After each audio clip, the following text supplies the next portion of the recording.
Boa noite. Ficamos com o tema Biotecnologia Ambiental e a equipe é composta por Ana Lívia, Ellen Rebeca, Yasla Maria, Júlia Taiwane, Maria Isabel e Rian Fred. Introdução.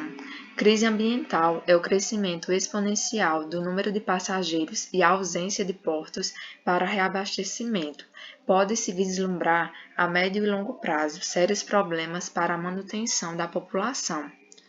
A tendência natural de qualquer sistema como um todo é de aumento de sua entropia, o grau de desordem. Assim, utilizando-se da inesgotável energia solar, processam por meio de sua tecnologia e de seu metabolismo os recursos naturais finitos, gerando inexoravelmente algum tipo de poluição.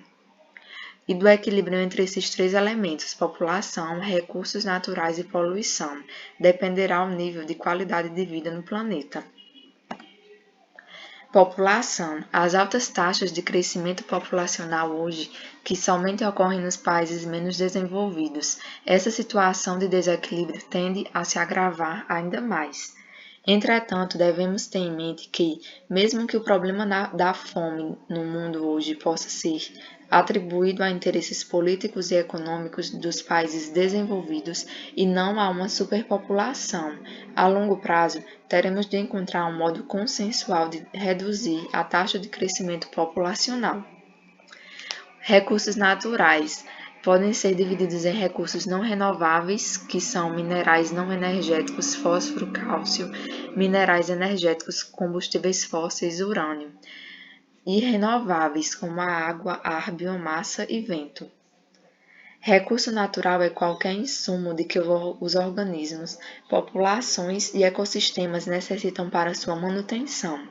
Existe um envolvimento entre recursos naturais e tecnologia, uma vez que há necessidade da existência de processos tecnológicos para a utilização de um recurso. Recursos naturais e economia também interagem de modo bastante evidente, uma vez que algo é recurso na medida em que sua exploração é economicamente viável. E, finalmente, algo se torna recurso natural caso sua exploração, processamento e utilização não causem danos ao meio ambiente. Assim, na definição de recurso natural encontramos três tópicos relacionados, que são a tecnologia, a economia e o meio ambiente. Poluição os poluentes se originam de pontuais ou localizadas, lançamento de esgoto doméstico ou industrial, efluentes gasosos industriais e aterro sanitário de lixo urbano, e difusas ou dispersas, agrotóxicos aplicados na agricultura e dispersos no ar, carregados pelas chuvas para os rios ou para o lençol freático, e gases expelidos de escapamento de veículos automotores, causando efeito local, regional ou global. Biotecnologia ambiental consiste na aplicação de técnicas biológicas para resolver ou prevenir problemas de contaminação ambiental. É uma área de conhecimento e de investigação multidisciplinar por excelência. Participam dela aspectos normativos e legislativos, aspectos científicos e tecnológicos, e tem impactos econômicos e sociais importantes. Todos os processos da biotecnologia ambiental levam em conta, em primeira instância, 5 elementos básicos: o composto tóxico a ser eliminado ou ter sua concentração reduzida, o meio em que o composto se encontra, se é ar, líquido ou sólido, as características do local ou corrente que o contém, o agente biológico que conduzirá à biodegradação, micro-organismos, enzimas, plantas, consórcios microbianos e as condições do processo, temperatura, o pH, a umidade, condições aeróbias ou anaeróbias. Existem 3 características que determinam a aplicação das tecnologias na solução de problemas reais: o custo do tratamento, que é o custo de investimento, operação e manutenção, a duração do processo, o espaço e a infraestrutura requeridos e o nível ou limite ao qual se deseja diminuir a contaminação, os aspectos técnicos e legislativos. Considerando o nível atual de aplicação industrial e comercial dos métodos da biotecnologia ambiental, tem-se o seguinte panorama: tecnologias estabelecidas, tratamento aeróbio de efluentes ou resíduos e ou dos ativos, tratamento anaeróbio de efluentes ou resíduos de gestão anaeróbia, tratamento de correntes gasosas, biofiltros, e o uso de enzimas para eliminar ou transformar compostos específicos. As tecnologias emergentes, biorremediação de solos contaminados por petróleo e praguicidas químicos, e entre outros. O uso de plantas para eliminação de contaminantes e o uso de organismos recombinantes em sistemas de tratamento de água e solos contaminados. E as tecnologias a nível de exploração. Aplicação da engenharia de proteínas para a obtenção de biocatalisadores com potencial para reduzir a contaminação, projeto de tecnologias limpas como um novo conceito para prevenir a geração de contaminação nos sistemas produtivos. As fontes dos resíduos podem se dividir em líquidos, sólidos e gasosos. Os líquidos são esgoto doméstico, efluentes industriais, runoff agrícola, que são as águas de irrigação ou da chuva que carregam fertilizantes à base de fosfato e pesticidas para rios e lagos, acelerando o processo de eutrofização, runoff urbano, que são as águas que carregam óleos, detergentes e dejetos de animais diretamente para as águas superficiais, sem a filtração do solo e da vegetação, e águas pluviais. As fontes dos resíduos sólidos podem ser os resíduos municipais, que são os resíduos alimentares animais e vegetais, papéis, plásticos, borracha, madeira, vidro, metais e lodos de plantas de tratamento de águas e águas residuárias. Os resíduos industriais, aqueles provenientes de atividades industriais como galvanoplastia, curtumes, matadouros e indústrias químicas. Os resíduos perigosos, que são as substâncias radioativas, reagentes corrosivos, reativos ou tóxicos, resíduos de pesquisa biológica e hospitais, resíduos inflamáveis e explosivos. E as fontes de resíduos gasosos, que são as emissões industriais e emissões veiculares.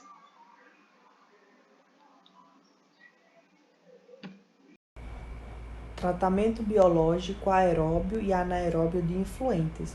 Os processos biológicos podem ser classificados de acordo com 3 aspectos principais: o ambiente bioquímico, a natureza da transformação bioquímica e a configuração do reator. Quanto ao ambiente bioquímico, os sistemas podem ser aeróbios e anaeróbios. Os aeróbios são aqueles em que o oxigênio dissolvido está presente em quantidade suficiente de modo a não limitar as taxas de reação. Neste caso, o oxigênio funciona como aceptor final de elétrons no metabolismo microbiano, participando no término da cadeia respiratória da reoxidação das moléculas transportadoras de elétrons e permitindo desta forma a geração das moléculas de ATP, que é de fundamental importância no armazenamento e transporte de energia para as reações de síntese.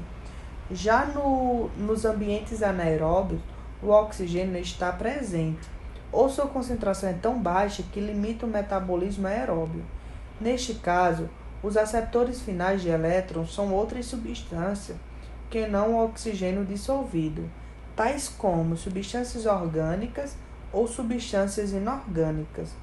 O ambiente bioquímico tem efeito direto sobre a ecologia da população microbiana, de modo que as operações aeróbias suportam cadeias alimentares inteiras, de bactérias até rotíferos, enquanto as operações anaeróbias suportam populações predominantemente bacterianas. O quadro a seguir apresenta as várias possibilidades de doadores e receptores de elétrons nos processos biológicos. A transformação bioquímica dos substratos orgânicos se dá em etapas. Primeiramente, os poluentes solúveis ou coloidais são adsorvidos à superfície dos flocos e filmes microbianos. Esta remoção é puramente fisicoquímica e tem cinética muito rápida, sendo denominada biosorção. Dependendo da natureza das moléculas dos poluentes, estes são absorvidos diretamente ou hidrolisados por enzimas excretadas pelos micro-organismos presentes nos flocos e filmes microbianos, gerando moléculas menores que podem então ser absorvidas. Uma vez no interior da célula, as moléculas passam a ser metabolizadas, se inserindo nas rotas metabólicas de processos catabólicos e anabólicos. Na ausência de uma fonte externa de energia, as células entram em respiração endógena, sobrevivendo à custa de suas reservas internas de energia durante algum tempo. Segundo a reação, parte da energia liberada na reação é direcionada para a produção de novas células. Portanto, quanto maior a quantidade de energia produzida a partir do substrato, maior será a produção de células. Por exemplo, na degradação de glicose, uma substância facilmente assimilável pelos micro-organismos, a energia liberada sobre condições aeróbias é de 649 cal por mol de glicose, enquanto sob condições anaeróbias é de 34 cal por mol de glicose. Tratamento aeróbio de influentes, resíduos, lodos ativados. O termo lodos ativados designa a massa microbiana floculenta que se forma quando esgotos e outros influentes biodegradáveis são submetidos à aeração. O processo de lodos ativados é, em geral, um tratamento contínuo, constituído de tanques de seção retangular ou quadrada, com agitação mecânica ou por ar difusor. Os componentes físicos do sistema são um tanque de aeração, um decantador secundário e um sistema de reciclo dos flocos sedimentados para o tanque de aeração. O processo biológico que ocorre dentro do tanque é todo aeróbio.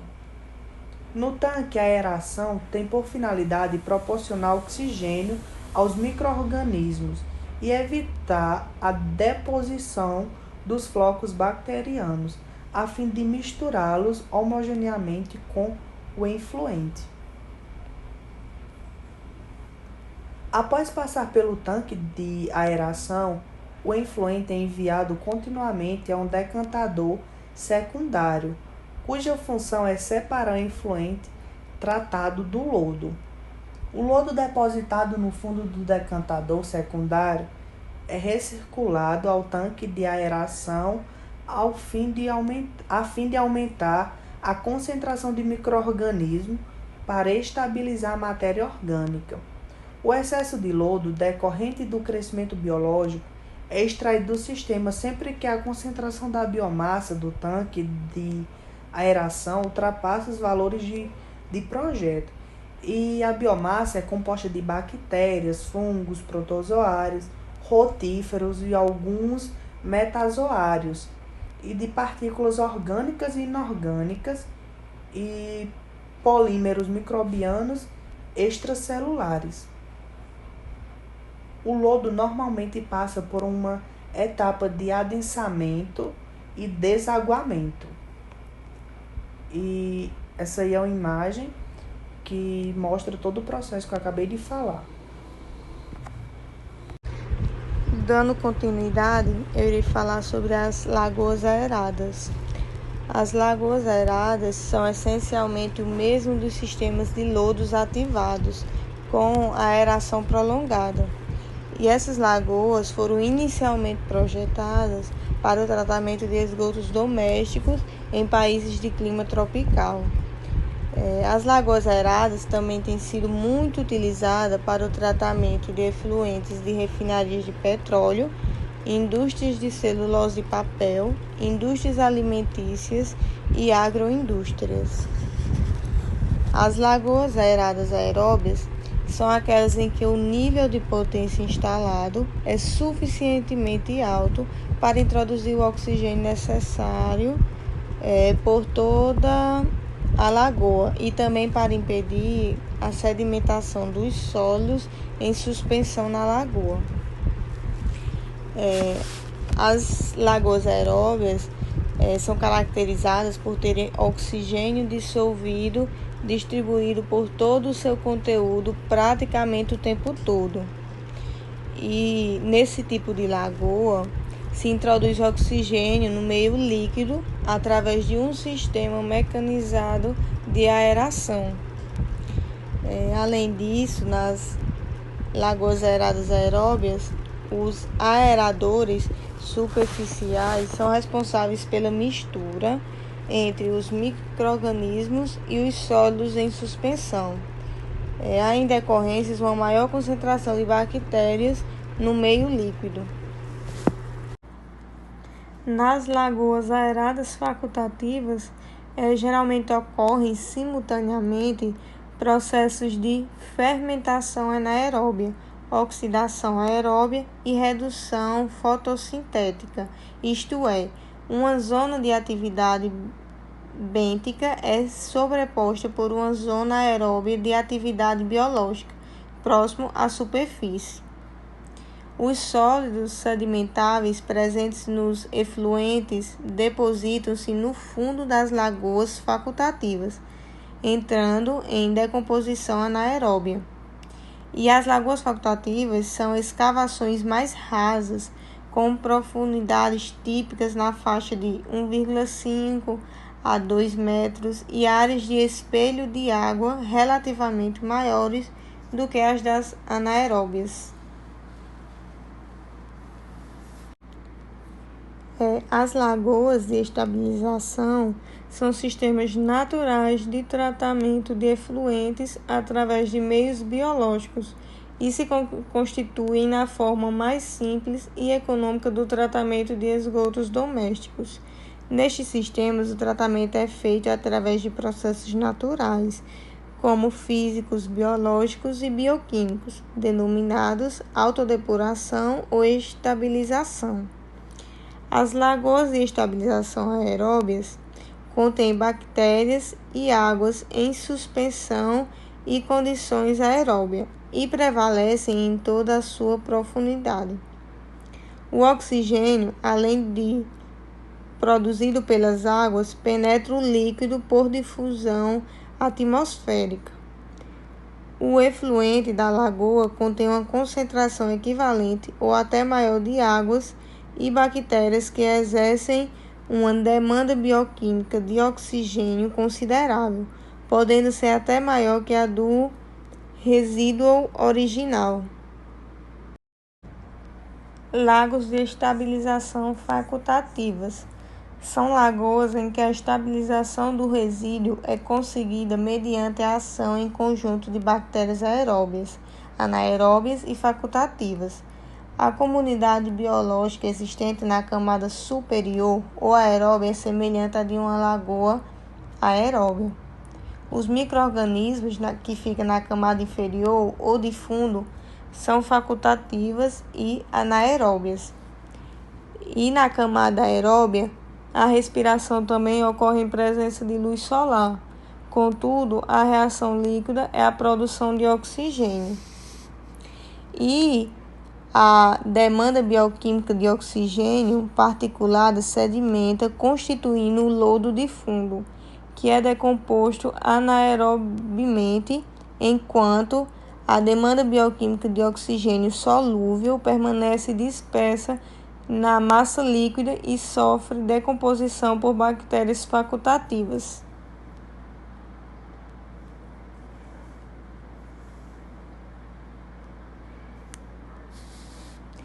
As lagoas de estabilização, sistema australiano, sistema que combina uma lagoa anaeróbia seguida de uma lagoa facultativa, muito usado para o tratamento de esgotos domésticos.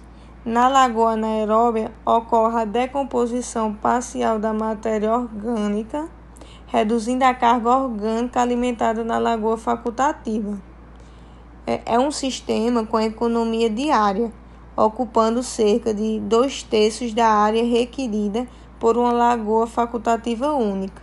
No entanto, a lagoa anaeróbia pode levar à liberação de maus odores.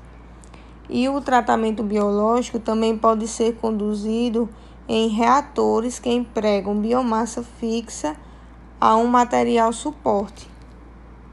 Tratamento anaeróbio de efluentes resíduos de gestão anaeróbia. No método anaeróbio, não se utiliza de oxigênio, pois é utilizado a matéria orgânica em gás carbônico e metano, e é por isso também que é recomendada a existência de queimadores de gases, já que esse tipo de gás contribui 21 vezes mais que o gás carbônico para poluir a camada de ozônio. É um processo mais lento, que também tem um baixo consumo energético, e a produção da biomassa é significativamente menor, a taxa de crescimento dos micro-organismos anaeróbios é baixa e o seu processo consiste na conversão da parte da matéria orgânica em gases e também ocorre um aumento da possibilidade de causar danos à camada de ozônio. E um outro fator que merece atenção é o risco da emissão de odores nas instalações causados pelo gás metano. As vantagens desse processo são a mecanização reduzida e o baixo consumo energético, ou seja, não é preciso fazer a injeção de ar no sistema e ocorre a geração de menor taxa de lodo residual e em geral, e é necessária a menor área para sua instalação, e também que trata efluentes com altas concentrações de substâncias orgânicas. E as desvantagens são a necessidade da temperatura relativamente alta, cerca de 35 graus Celsius, para uma boa operação. Os efluentes diluídos podem não produzir metano suficiente para o aquecimento, representando uma limitação no processo, e a lenta taxa de crescimento das bactérias produtoras de metano. Por isso, os longos períodos são necessários para o início do processo, e isso limita os ajustes de acordo com a mudança na carga dos efluentes e na temperatura e outras condições do ambiente. Ocorre também a estabilização, que vem a ser a redução do teor orgânico para efluentes e lodos e de volume para lodos, e são obtidos pela ação das bactérias anaeróbias sobre os resíduos. E também a baixa taxa de crescimento de micro-organismos anaeróbios, que resulta em TRH muito altos em vários dias. Daí a necessidade de se reter uma elevada concentração nessa massa microbiana no interior dos reatores, que levou à busca de configurações que atendessem a essas existências.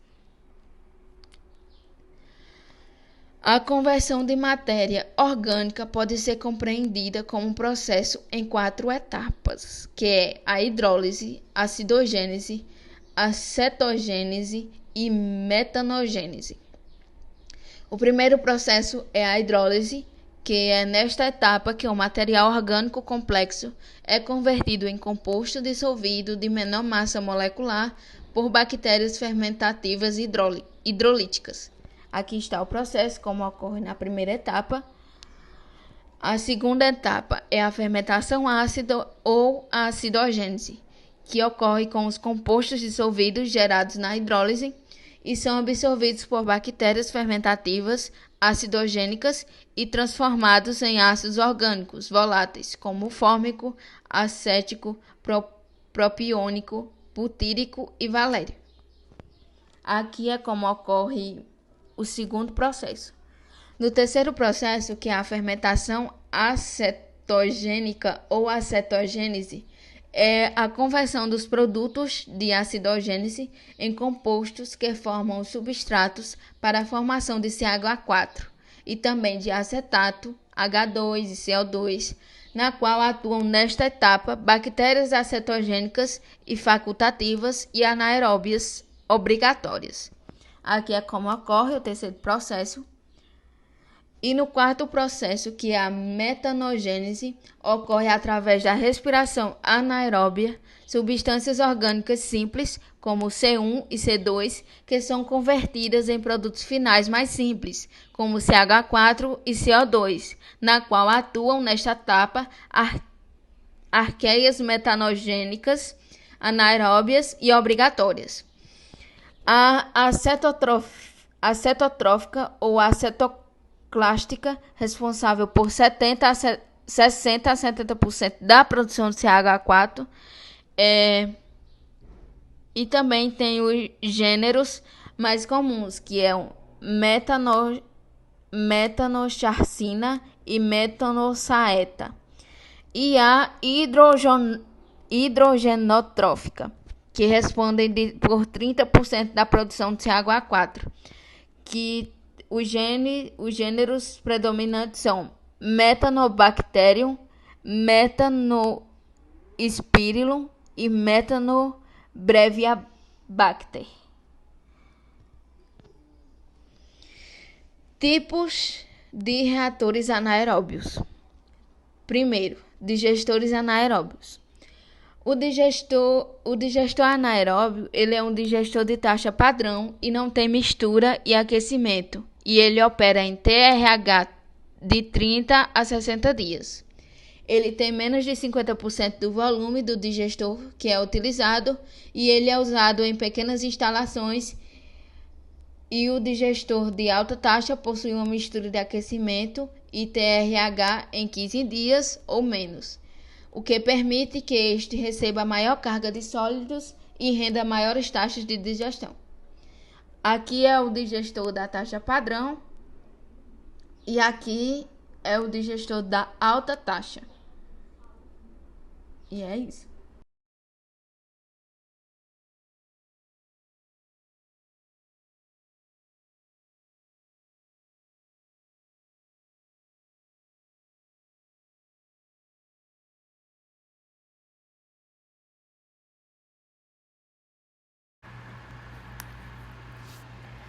Dando continuidade ao trabalho, eu vou falar sobre a biorremediação. A biorremediação é o processo pelo qual se utilizam seres vivos, em geral micro-organismos ou plantas, para reduzir ou remover poluentes do meio ambiente. Esse processo ele ocorre naturalmente pela ação das bactérias, dos fungos e das plantas, onde os processos metabólicos desses organismos eles são capazes de utilizar esses contaminantes como fonte de carbono e energia. A biorremediação ela pode ser empregada também em situações como o tratamento de água, esgoto e efluentes industriais. As técnicas de biorremediação elas podem ser classificadas em dois grupos e a sua aplicação dependerá do tipo de contaminante e das características da área impactada. Pode ser classificada como biorremediação in situ, que é aquela biorremediação realizada no próprio local onde há contaminação, sem a necessidade de remoção do material, e também a biorremediação ex situ, onde o material contaminado é retirado do local de origem e encaminhado para outro lugar adequado. Para que a biorremediação ela seja eficiente, é necessário que o poluente seja transformado metabolicamente por algum micro-organismo, que os produtos finais da biorremediação eles sejam seguros e que as condições ambientais favoreçam a atividade microbiana. O processo deve ter uma relação custo-benefício interessante. Biorremediação in situ.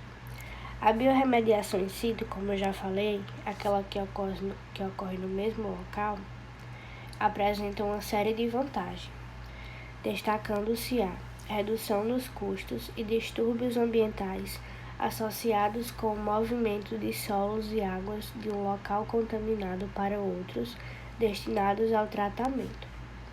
Efetividade e preço da técnica, quando comparada a outras, como a incineração, por exemplo.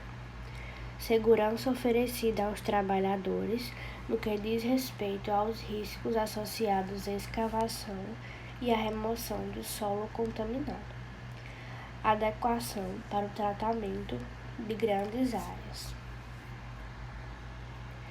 A biorremediação in situ pode ser realizada através de 3 processos: biorremediação natural, bioestimulação e bioaumento.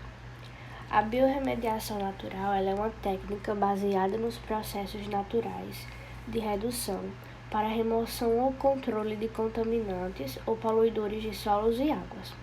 Ela é uma técnica que consiste na realização de processos físicos, químicos e biológicos em ambientes impactados, a partir de um monitoramento da evolução temporal e espacial, da consideração de fatores como pH, quantidade de oxigênio dissolvido, temperatura, entre outros.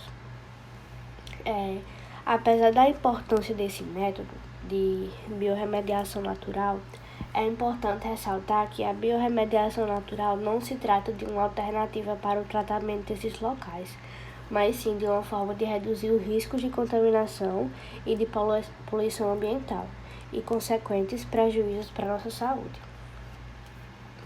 A bioestimulação. Bioestimulação consiste na aplicação de nutrientes como nitrogênio e fósforo ou na introdução de surfactantes com o intuito de estimular a atividade microbiana. No caso dos surfactantes, aumentar a biodisponibilidade do contaminante, elevando assim as taxas de biodegradação de agentes contaminantes ou poluidores do meio ambiente.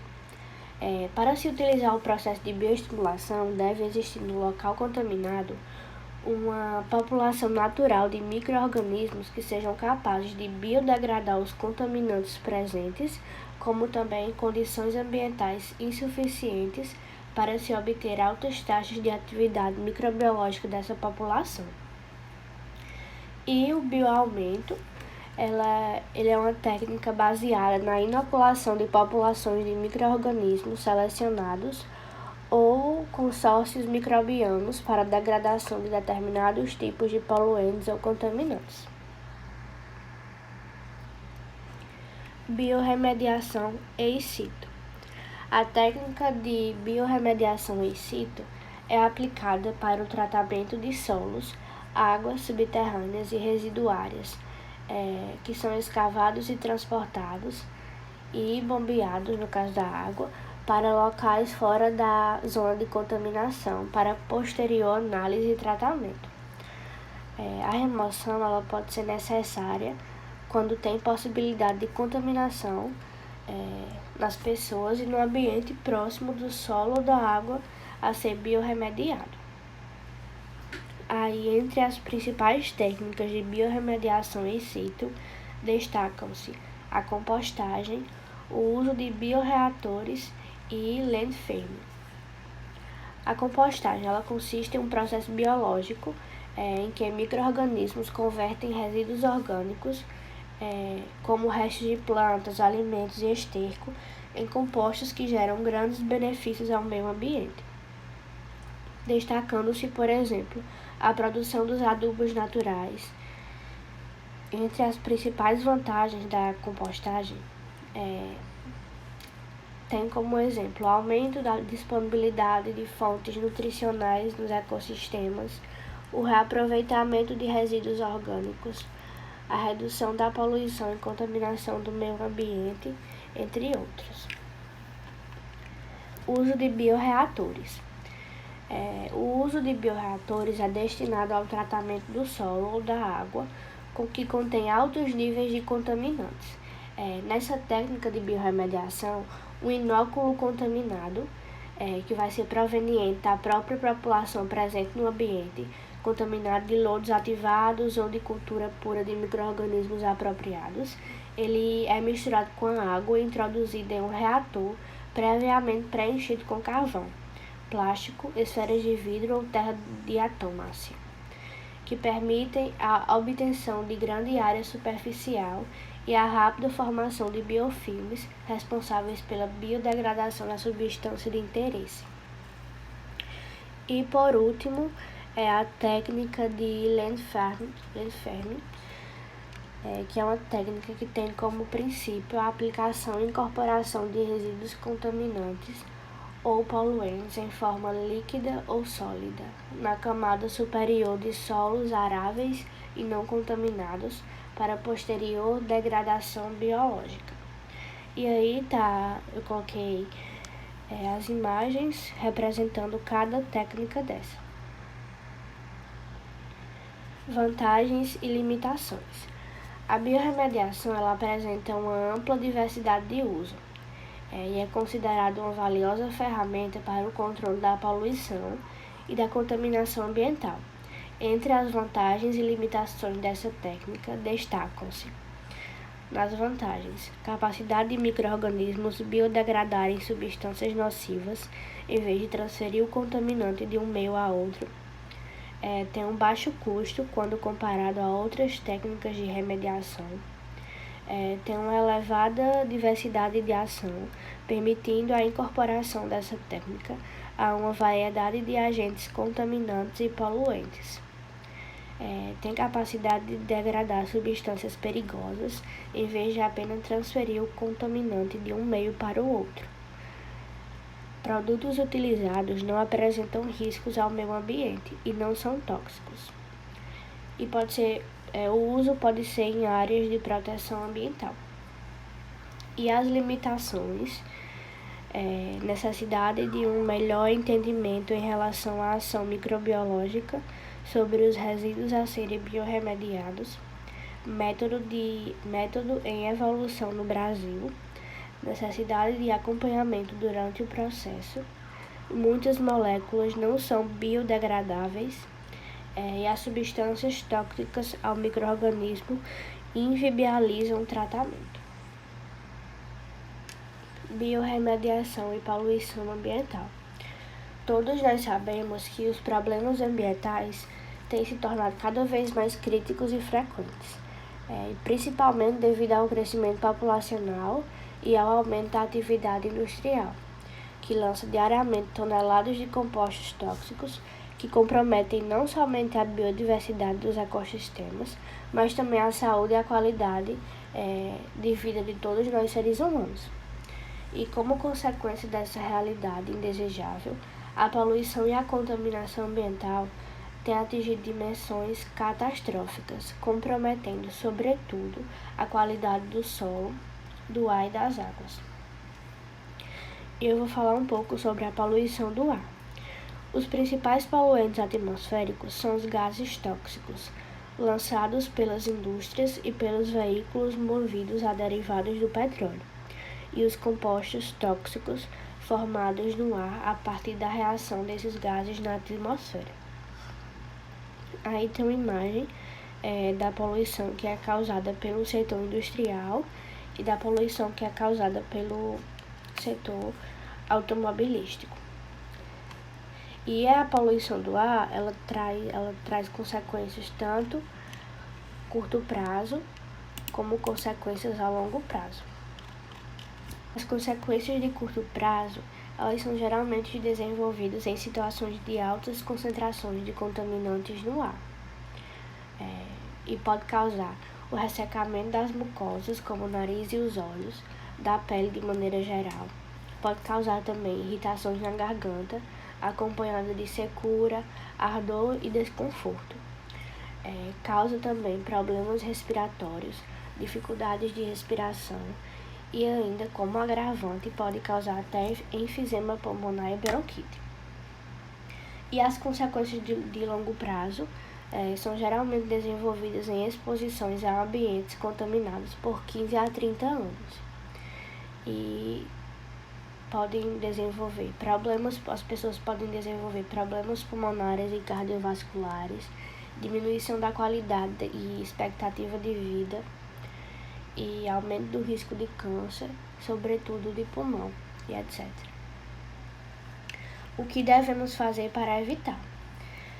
A gente pode contribuir de diversas formas.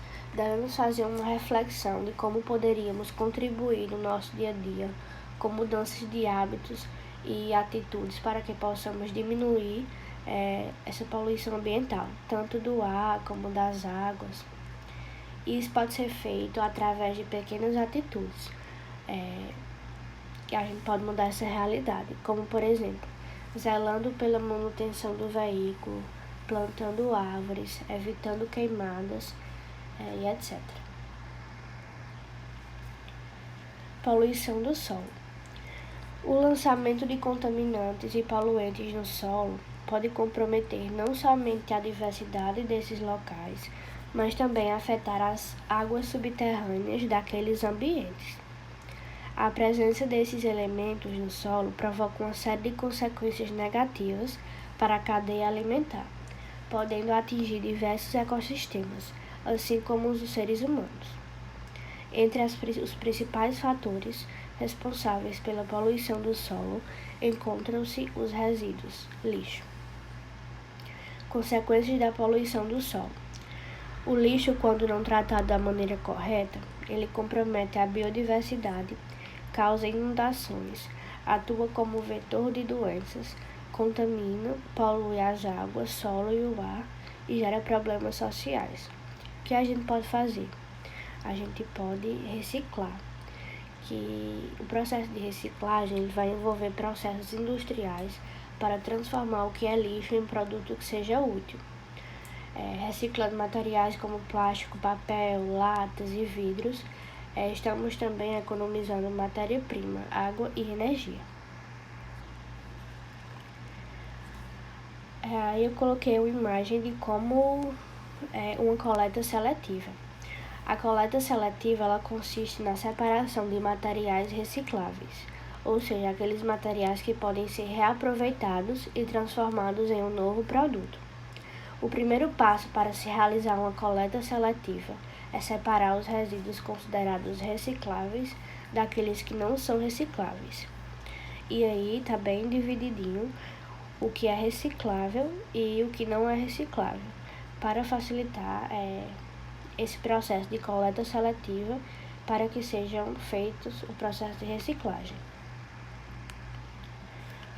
Poluição das águas. O lançamento de matéria orgânica em corpos d'água produz uma série de efeitos, como o aumento no consumo de oxigênio e a eutrofização dos mananciais, alteração estética dos mananciais e modificações no gosto, odor, coloração e turbidez da água, decorrente, por exemplo, da presença de óleos e materiais flutuantes. Os resíduos poluentes e contaminantes das águas podem ainda provocar o assoreamento de rios e represas, assim como ocasionar a queda de velocidade dos cursos de água. E aí tem algumas imagens de como acontece a poluição das águas. Pode ocorrer por meio de lançamento de esgoto doméstico em ambientes aquáticos, pelo acúmulo de resíduos, etc. O que devemos fazer, o que a gente pode fazer para evitar essa poluição? Descartar óleo de cozinha no ralo da pia. A gente não deve fazer isso. Não deve também descartar medicamentos através do vaso sanitário na pia doméstica. Deve evitar o uso excessivo de produtos químicos para a limpeza da casa. Evitar o lançamento de resíduos, tais como plásticos, sacos plásticos, garrafas PET e compostos sintéticos, em geral em rios, lagos e mares. Evitar o uso de herbicidas e pesticidas em plantações. Evitar o lançamento de lixo em locais inadequados. E evitar o descarte de pilhas, baterias e demais produtos que contenham metais pesados em sua composição em rios, lagos e mares. Olá pessoal, boa noite. Dando continuidade ao nosso trabalho, falaremos agora sobre a biorremediação e a poluição do solo. A biorremediação surge como uma das principais técnicas empregadas em solos poluídos e contaminados. a compostagem é considerada uma das técnicas de maior aplicabilidade nesses ambientes. E o que seria essa técnica de compostagem? A compostagem é um processo biológico de decomposição e reciclagem de matéria orgânica, como, por exemplo, sobras de frutas, verduras e fezes de animais herbívoros. Esse processo acontece na presença de oxigênio e tem como resultado uma terra preta, como vocês podem ver aqui na imagem, que é um composto orgânico que pode ser aplicado para melhorar o solo sem a possibilidade de contaminação do meio ambiente. Existem alguns fatores que interferem no processo de compostagem, como, por exemplo, o tipo de micro-organismo envolvido no processo, a disponibilidade de água, porque o excesso de água pode desacelerar a compostagem, a aeração. Em ambientes aeróbios, a compostagem ela ocorre mais rápido e não há geração de odores. Temperatura, porque cada micro-organismo apresenta uma faixa de temperatura específica para o seu crescimento, e a preparação da matéria-prima, porque partículas muito grandes são menos expostas a essa decomposição e tornam o processo mais demorado. Biorremediação e poluição das águas. Tratamento de resíduos de petróleo. Os resíduos de petróleo, eles contêm compostos tóxicos que, quando são despejados nesses ambientes, representam uma grande ameaça à ecologia marinha e costeira e afetam todas as formas de vida aquática e constituem um risco para a saúde humana. Entre os principais impactos ambientais gerados pelo petróleo, destacam-se formação de uma película superficial que dificulta as trocas gasosas entre o ar e a água, bloqueando os processos de fotossíntese, destruição da vegetação costeira e ribeirinha, uma vez que o óleo proveniente do petróleo interfere na absorção de nutrientes e na respiração vegetal, ação de substâncias tóxicas sobre os organismos vivos, intoxicando peixes e outros organismos, morte de aves marinhas, que ao mergulhar em ambientes aquáticos poluídos, têm seus corpos impregnados por óleos e outras substâncias, as quais impedem a troca de ar entre suas penas. Risco de incêndio quando acumulados na superfície da água. Técnicas de biorremediação aplicadas nessas áreas. O princípio básico das técnicas de biorremediação aplicadas nessas áreas consiste no uso de micro-organismos que atuam diretamente na biodegradação de uma substância, que representa grande parte da composição do petróleo, que no caso são os hidrocarbonetos. As técnicas de biorremediação em vazamentos acidentais de petróleo e a biorremediação in situ é a mais usada. A adição de nutrientes inorgânicos em ambientes impactados pelo petróleo promove um aumento da biomassa de micro-organismos nativos, os quais biodegradam os resíduos de hidrocarboneto. A biodegradação do petróleo, a partir de técnicas de biorremediação, tem se mostrado bastante eficiente nessas áreas impactadas. Tratamento de efluentes. Outra importante aplicação da biorremediação está no tratamento de efluentes domésticos, como, por exemplo, a rede de esgotos, e efluentes industriais. Nesses locais de descarga de resíduos, é bastante comum a ocorrência de desequilíbrios ambiental, em função, por exemplo, do depósito de gorduras, odores desagradáveis, acúmulo de sólidos e entre outros, os quais, além de provocar alterações na biodiversidade, acabam também comprometendo a eficiência dos sistemas que são utilizados para a limpeza desses resíduos. Como vocês podem ver aqui na imagem, é o comparativo entre uma estação de tratamento poluída e seu respectivo tratamento, que é feito através de micro-organismos liofilizados. Esses micro-organismos liofilizados são em forma de pó e aceleram o processo de biodegradação da matéria orgânica e, desse modo, recuperam e aumentam a eficiência dos processos biológicos e visam também a decomposição da matéria orgânica, o controle da geração de odores, a prevenção do entupimento de tubulações e também atuam na redução da proliferação de organismos indesejáveis e também de vetores de doenças. Outras aplicações da biorremediação. Fitorremediação. Essa fitorremediação consiste em uma estratégia de redução de impactos ambientais ocasionadas por substâncias contaminantes e poluidoras. O método ele utiliza plantas específicas com o objetivo de acelerar o processo de biodegradação.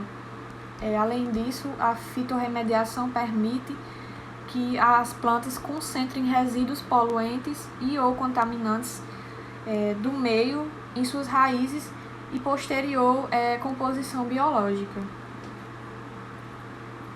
Apesar da grande relevância da técnica, né, existem algumas limitações que são elas dependência do ciclo vital da planta selecionada, dificultando assim a visualização dos resultados, dificuldades relacionadas à obtenção dos resultados, as quais podem gerar riscos ao meio ambiente, uma vez que há a possibilidade do poluente ou contaminante atingir a cadeia alimentar, assim como os solos contendo vários compostos químicos, por exemplo, comprometem a seleção de plantas resistentes e interferem na eficiência do processo. Remoções de metais pesados do ambiente. Vários são os mecanismos pelos quais os micro-organismos interagem com os metais, destacando-se dois: a mobilização e a imobilização. A mobilização dos metais consiste na ação de micro-organismos com capacidades de converter um metal de um estado insolúvel inicial, correspondente a uma fase sólida, para um estado solúvel final em fase aquosa.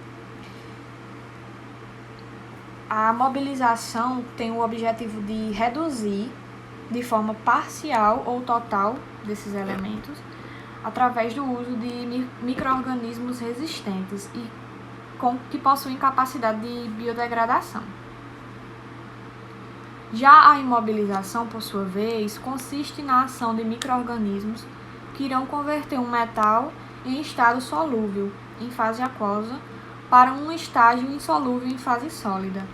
Essa ação microbiana pode levar a uma dissolução parcial ou completa de componentes metálicos e minerais insolúveis presentes no meio ambiente. Como vocês podem ver aqui nessas imagens, são exemplos de ambientes contaminados por metais pesados.